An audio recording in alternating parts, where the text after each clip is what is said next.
বেশ কিছুদিন হয়ে গেল ননদের ছেলের অ্যাক্সিডেন্ট হয়েছে, আর আমরা কিন্তু ততক্ষণে কিন্তু যাইনি। যখন অ্যাক্সিডেন্ট হয়েছিল তখন যাওয়া হয়নি। ফাইনালি আজকে কিন্তু ননদের বাড়ি আমরা এলাম ওদের ছেলেকে দেখতে।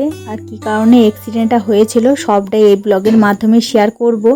আর সাথে হচ্ছে ছোট্ট অর্ণবের আধার কার্ড করাতে যেয়ে আমাকে কিন্তু এমন সমস্যার সম্মুখীন হতে হলো, আমি ভাবতেও পারিনি ওইখানে যে এমনটা ঘটবে। চলুন কি হয়েছিল সবটাই হচ্ছে এই ব্লগের মাধ্যমে আপনাদের সাথে আমি শেয়ার করব।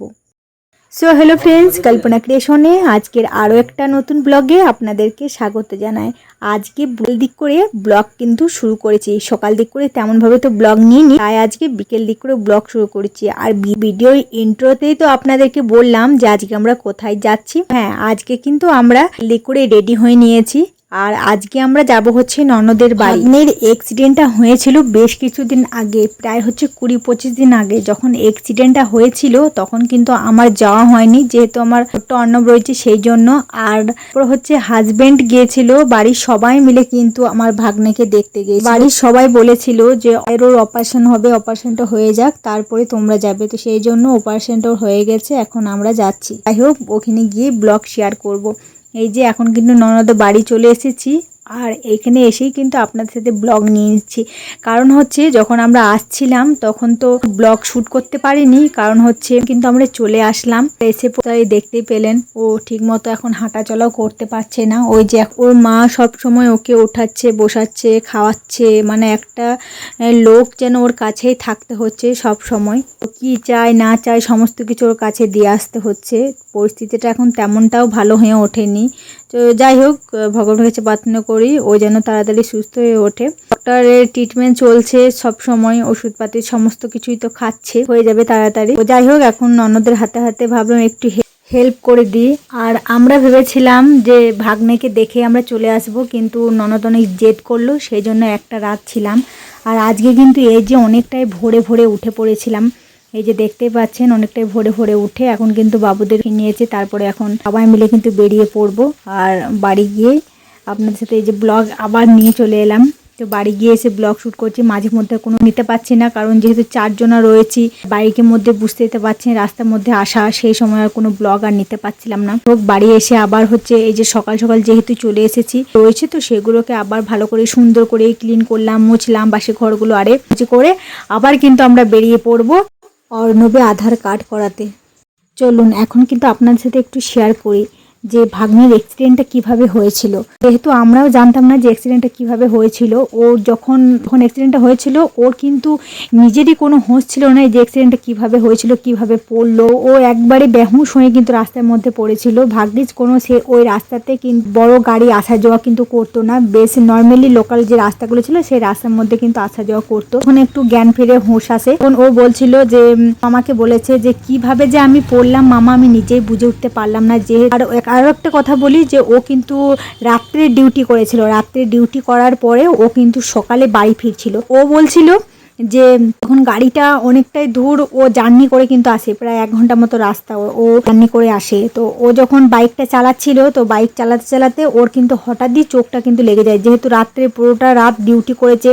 আর সকালবেলা তো হচ্ছে এতটা পথ জার্নি করে আসা, সেই মতো করে কখন যে ওর চোখটা একটু হুট করে লেগে গেছিলো ও নিজেই কিন্তু বুঝতে পারেনি। সেই জন্য কিন্তু ও একটা পাথরের ওপর খুব জোরে কিন্তু ধাক্কা মারে। তো ধাক্কা মারাতে ও একেবারে বেহুশ হয়ে কিন্তু অনেকক্ষণ ধরে পড়েছিল সেই জায়গাটার মধ্যে। তারপর হচ্ছে আরও যে আশেপাশে গ্রামের লোক আছে তারা দেখে, তারপরে হচ্ছে পুলিশকে ফোন করে, তারপরে সবাইকে এক এক করে খবর দিয়ে ওকে কিন্তু হসপিটালে অ্যাডমিট করে দেয়। তো ভাগ্যিস ওই রাস্তাতে কোনো বড় গাড়ি চলাচল করতো না। ভাগ্নির দিনটা বেঁচেছে, এটাই আমাদের কাছে অনেক বড় পাওয়া। যাই হোক, এখন যেহেতু ওর শরীরে এখন একটু, ওর কিন্তু পায়ে লেগেছিল, পাটা মানে একটু লেগেছিল, তো সেটাই হচ্ছে আর কি অপারেশন হয়েছে, তো সেই কারণে আমাদের দেখতে যাওয়া। তো যাই হোক, ওটাও কিন্তু ভালো হয়ে যাবে, ডক্টর বলেছে বেশি এমন কোনো চোট লাগেনি, সেটা কিন্তু ও তাড়াতাড়ি সুস্থ হয়ে যাবে। তো যেটাই আর কি আপনাদেরকে জানানো ছিল। তো চলুন এখন কিন্তু আপনাদেরকে জানাতে এখন আমার সংসারের সমস্ত কিছু কাজবাজগুলো গোছানো হয়ে গেল সকাল সকাল। আর আজকে হচ্ছে বাসি কাজগুলো যে ছিল ঘরের মধ্যে, তো সেগুলো কিন্তু সমস্ত কিছু গুছিয়ে নিয়েছে, আর কিছুটা বাকি আছে। তো সেগুলো হচ্ছে এসে করব। আর আজকে হচ্ছে আলু সেদ্ধ ভাত করে আলু সেদ্ধ ভাত করে আজকে কিন্তু আধার কার্ড করাতে যাবো। আর আধার কার্ড করাতে যে এমন অবস্থা হলো যে কি বলবো আপনাদেরকে। যাই হোক, এখন সমস্ত কিছু গুছিয়ে নিয়েছি, বাসি ঘর মুছে আর করে সমস্ত কিছু করে নিলাম। এখন প্রচণ্ড পরিমাণে খিদে পেয়ে গেছে। আর এই যে হচ্ছে পপ বিস্কুটগুলো হাজব্যান্ড এনে দিয়েছিল, সাথে হচ্ছে খাস্তা। তো খাস্তা দিয়ে কার কার চা খেতে ভালো লাগে অবশ্যই কিন্তু কমেন্টে জানাবেন। আমার কিন্তু খাস্তা দিয়ে চা খেতে দুর্দান্ত লাগে, তো সেই জন্য হাজব্যান্ড কিন্তু এই যে খাস্তাও নিয়ে এসেছে। আর খাস্তা দিয়ে পপ বিস্কুট দিয়ে এভাবে চা খেতে আমার কিন্তু দুর্দান্ত লাগে। চলুন আমি এখন টুকিটাকি কিছু নাস্তা করে নিই, তারপরে হচ্ছে আমি স্নান টান করবো, তারপর একেবারে কিন্তু রেডি হয়ে নেব। আর একদিকে এইদিকে চা খাচ্ছে আর একদিকে কিন্তু এসেই কিন্তু আবার আমি খাবারও বসিয়ে দিয়েছিলাম। ওইদিকে একটা গ্যাসের মধ্যে বসিয়েছি ভাত, আর একটাতে ডাল আলু সেদ্ধ বসিয়ে দিয়েছি। যেহেতু বললামই তো তাড়াহুড়ো করে বেরোবো, তো সেই জন্য কিন্তু চাপিয়ে দিয়েছি। চলুন এখন চাটা খেয়ে এখন কিন্তু আমরা একেবারে রেডি হয়ে বেরিয়ে পড়বো।